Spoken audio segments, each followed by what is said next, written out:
What up, anime fans? Back once again with a different review. So we're battling Digimon. Thank God. We're on the 19th episode of Yu-Gi-Oh! Go Rush. And again, I'm sorry I've been distracted. I'm sorry I haven't been doing reviews properly lately. I'm very sorry. Please forgive me. I don't know why. Maybe it's because of my psychology. I don't want to continue doing Digimon Ghost Game. I keep and have it skipping the other episodes. I mean, one series I start. One of the episode reviews I've been doing weekly. The first one I ever finished was Turbo Root Pretty Cure from 2021 to 2022. Because I was doing a review on Beastar Season 2. But internet troubles happened, I had to cancel the series. So I will get about to review Season 2 after I watch Season 1. I'll get to that in the future. I know I plan to do more anime reviews tonight. I gotta catch up. So yeah, we got 2 episodes of Tokyo Mew Mew New to watch. Then watch 2 Genesis Party PQ and Digimon Ghost Game episodes that released today. Then Yu-Gi-Oh! Go Rush episode 20 tomorrow. And I loved this episode. I really did. Episode 19 is just one of my favorites. I loved it. Now, I've been thinking and started thinking.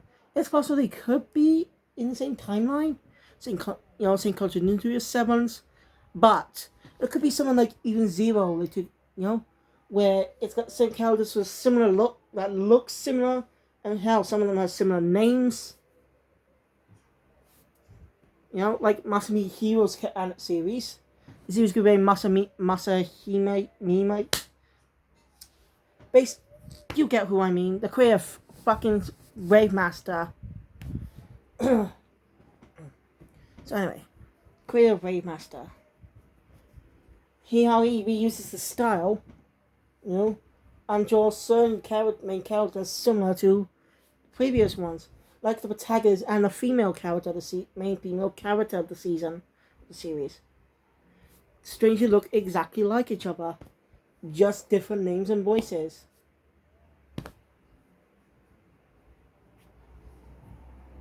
You know what I mean? It's weird. But they could possibly be part of the same timeline. You know what I mean? Fairy Tail came first, Rave second, Even Zero third. 3 different points of time. It's a possibility. It's a possibility, Then again, I'm not seeing Wave Master or its crossover with Fairy Tail at all. So, yeah, I gotta remember to give Fairy Tail a watch sometime. I really just should. And give Bleach continue watching Bleach. Sometimes as I review the first arc, I really got to do it. So I plan to do those as soon as I can. I also want to continue watching Kamen Rider Double and Sentai Go watch more Super Sentai and Kamen Riders, and hopefully get to watch Kamen Rider Geeks, which comes out next month. Because sales for Kamen Rider, last year's season is coming to an end soon. It's just aired its 49th episode. So I do not know whether I'll be able to watch Kamen Rider Geeks or not. So I'm not promising anything. I just do want to be reviewing weekly Kamen Rider and Super Sentai. So yeah, I do want to review those weekly. Because I really am a big fan of these seasons. I'm glad I got a chance to watch them. I'll continue watching Double, I promise. Guys, I got 2 more episodes for the next 2-part case. Will feature another character that appears. That's gonna be appearing sometime in Futo PI. So I gotta remember to watch those episodes just in case he's in episode 4. Because he's in Futo PI's intro. So yeah, I got to remember that. So yeah, a Go Rush. As I said, I enjoyed this episode.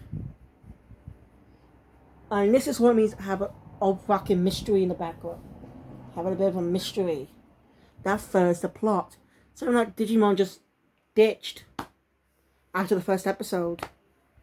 Sort of. I mean, episode 4, in the fourth episode, he was trying to, learn about the digital world, So that was some progress, but from out the window. And when Pokemon learn about that stuff, ditch too, after Pokemon fucking died.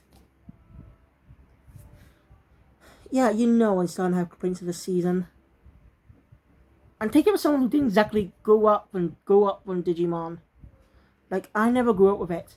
My first exposure to Digimon came when I was still in primary school. I think it was in Griff, actually. Yeah, Griff school. I was just a kid at the time. They had some type of fair going on. I can't remember what it was about. Some type of event happened there.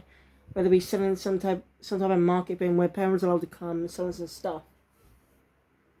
That's where I saw a Volume 2 DVD of Digimon, Digital Monsters. Which contains another batch of episodes from the Devimon arc. Yeah, I'm going to separate... One of you read the original Digimon. I'm going to separate them into arcs. The first one is the big... Well, each arc is for each antagonist. For each antagonist. Like Devimon, Myotismon, and the Dark Masters. These are the 3 main antagonists of the series, split into 3 arcs. Well, Adventure 02 had 2 arcs. The Digimon Emperor arc, and the second arc, whose bad guy I can't remember. You also can easily tell stories.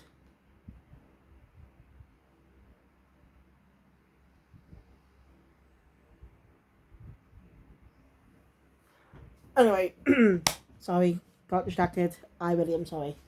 Anyway, episode 19. Right, starts with a bit of a recap from Julius in a way.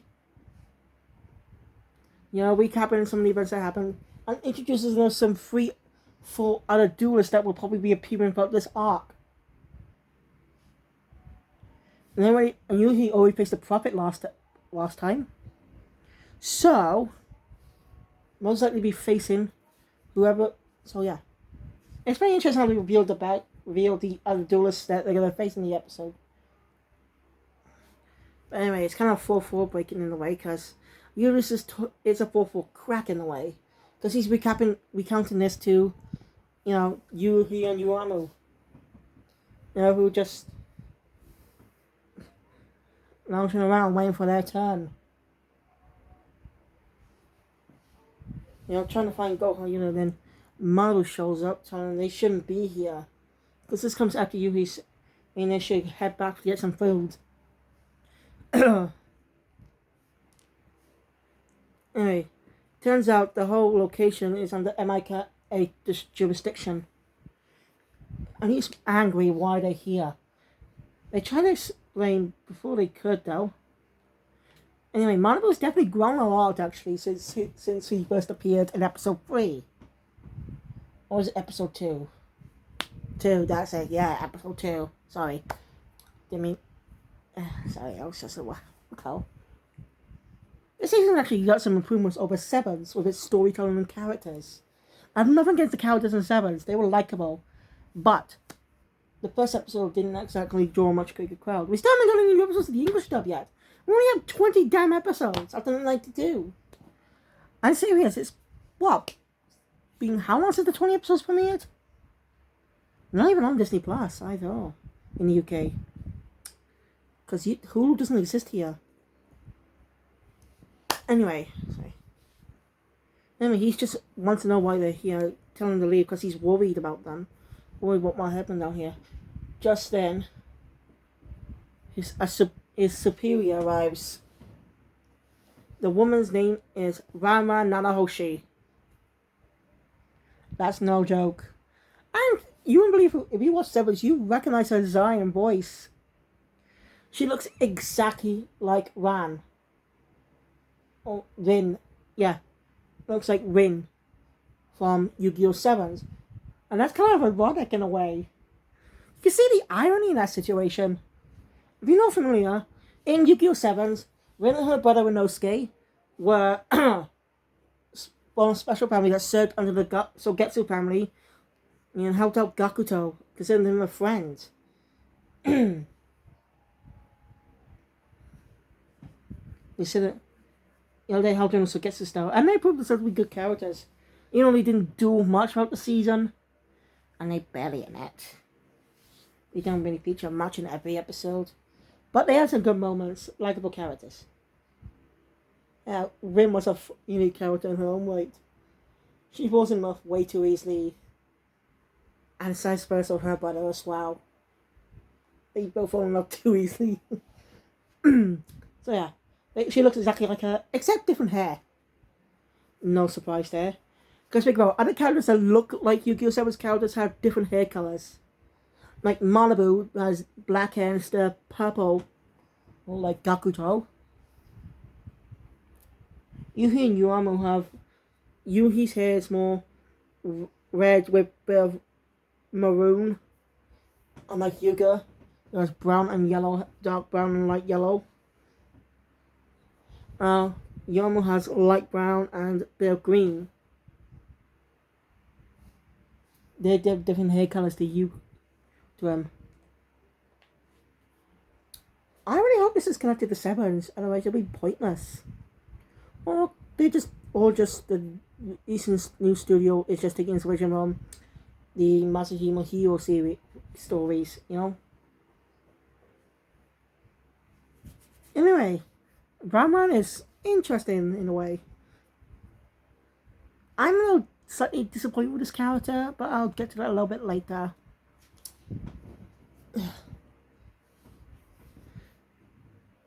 Anyway, she basically tells him that she's shutting this Colosseum down. She's shutting this place down.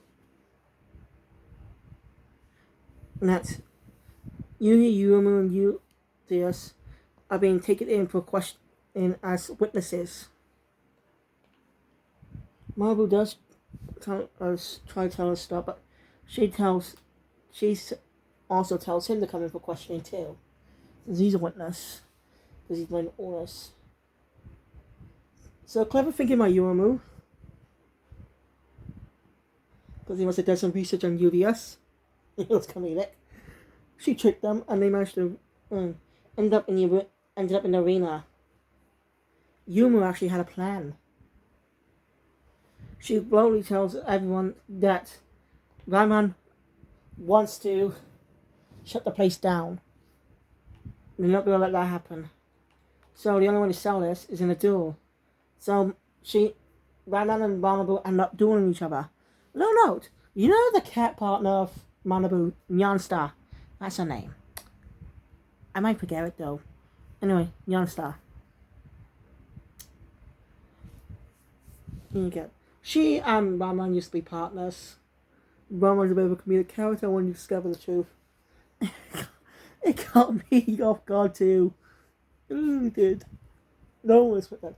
She says she's never lost a duel at all. Never. Anyway, why is she and Yonstar split? It's revealed later. It's for a very stupid reason too. Anyway, they duel. Well, one of those seems to have the edge. He hasn't barely taken any damage at all, like not a single amount. She has cute monsters who don't have any special abilities, even though they're in attack mode with lower attack points. Now her base down card is useless too. And she basically tells Malibu that she was the first one to he was the first person to ever do damage to her. And it's kind of revealed a little bit later that she's really a terrible duelist. She just likes cute things. Well, you probably guess, but for those who didn't figure it out about this, why she never lost, is because if you lose, think of it like if you play a game against a spoiled rich kid who you serve. You do not want to get on their bad side, so you lose on purpose.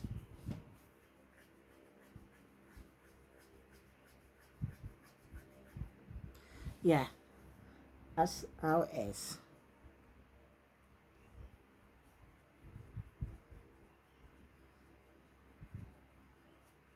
Anyway, let me discover why. So yeah, Ranma's obsessed with cute stuff. And, well, she's stuck to a deck with cute cards.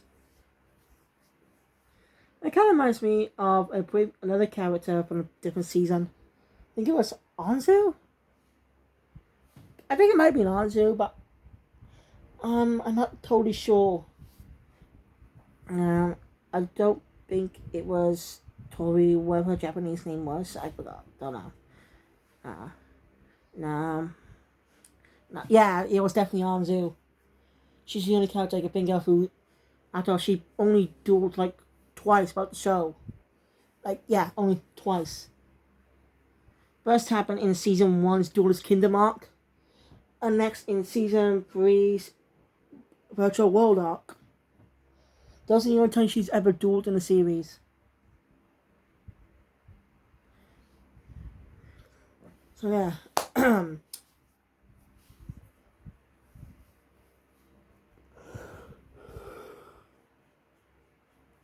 Anyway. So yeah. It also kind of reminds me of Janucci as well. When he started doing it, he packed his deck with all kinds of monsters. You know, he's supposed to balance out with spells and traps. That's why he lost every time. Any cards to power up his monsters, they go down. That's their special abilities. It's kind of funny. Basically, as you know, she's obsessed with Cupins. And she was told she was about to be assigned a partner. And, well, all the other aliens looked, well, not cute. And that's the whole point of designing them. And then she met Nyanstar. And turns out, Ranma's an idiot.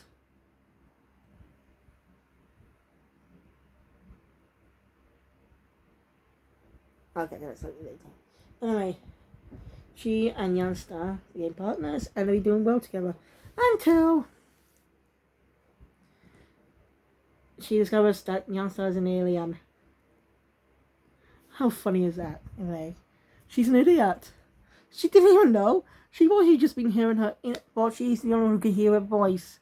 You know, imagination, like, in a cute voice. And she got upset about that and ran off. It was hilarious in a way. She's so stupid. Such a cute bitch to be so stupid. Not to even get it. I mean, come on. Obviously, she's not a normal cat because she talks.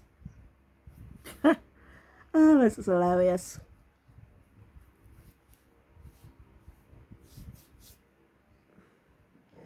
Anyway, she gets back on her feet and starts doing great at dueling.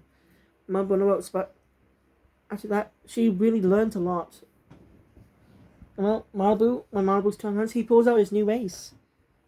She thanks Malibu for showing her the real way to duel. She lost, and she kept her word. Basically, you probably get the point. She won't shut this place down, but there is something she's worried about.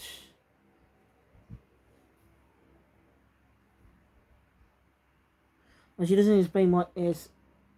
She doesn't think they're going to be searching around the perimeter for a while. I really thought of the person from last time. The person from the last episode. The person who was mysteriously cloaked. That did something to the informant. Anyway, since this wasn't a duel by them, this wasn't an official duel either. It was just... Oh, you get it. I actually didn't earn any duel energy. So there's no way to get into that castle to find Goha Yuna. Yeah, meanwhile, they just ignored Malibu in a way. But it wasn't totally pointless, because the same... with a cloak, probably the same person from the last episode, with blonde hair. That's what she went with her master, I probably think. Can't remember the guy's name, but I'm going to say her master for now. Mostly because she works for him. But I could be wrong by next episode, so I don't know. And that's what the episode ends, on that great note. That is how you further plot of a story. Keep a mystery going on, even though they don't know it. Keep the mystery going, and also trying to figure out what's going on. So yeah. Anyway, that's it for this video, guys. If you enjoy my thank you guys for watching. If you enjoy my content, hit the thumbs up button. Want to see more? Subscribe to the channel and click the notification bell. You stay all news that comes out in the future, and I will see you guys next time for Tokyo Mew Mew New. Also, don't forget to check out my new channel, Nostalgia Trip. I haven't posted anything on it yet, by the way. But if you want to see my thoughts on classic kids shows for the 2000s, shows we probably grew up with, you being British and you being an adult, like Eric grew up in the 90s or 2000s, I'm sure you'd be love to check that channel out. So be sure to check it out. Also, I really want to talk about something actually. Something's been going on with animation lately. Mostly specifically at Warner Brothers. Basically, Warner Brothers is merging with Discovery Plus. And Discovery meaning put effort into it by cancelling 2 nearly complete movies. Scooby-Doo Holiday Haunt, which is near completion, and the upcoming DCEU Batgirl movie. You know, that was almost complete too. It cost over thousands of dollars, millions of dollars or something. And just cut. Like that. Also moving, and if you live in the US, you probably noticed that a few shows have been moved on HBO Max. All these cartoons and, that was YouTube channel, Twitter, all social media platforms are moving any information on the move shows. More specifically, Infinity Train and stuff. And that's just satisfying. Because a lot of people put hard work into this. And they're just disrespecting it. Many YouTubers already gone over this detail, so if you want to find the full story, go check those videos out. Okay? I just want to mention it now. Anyway, thank you guys. I'll see you all next time for another video. Phoenix out.